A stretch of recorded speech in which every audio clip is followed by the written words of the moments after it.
Journalist Tekwo Wilfred Endika kwanyo gini kidoge Tika kwanyo ne kore Man Ti paruri Ma pat Ruri mago a Itwa Loba chuli ni tuju Wengu kiro Uri pika shen Melu wako Rod mawoke Uri peka che melu ako road na wote man gen mapere tem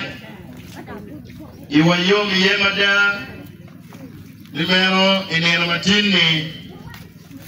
gen mukere nyujami mukere ma wayam pia wanero ge watika neno kitini gen machala duweli do beruping wan bedo romo beruping Kiman, bedong pe wabi balu shawa, wabi miu talo hobo lutich parola chwech. Magiem ke bubiri kikero metelua ilega meni ramatini.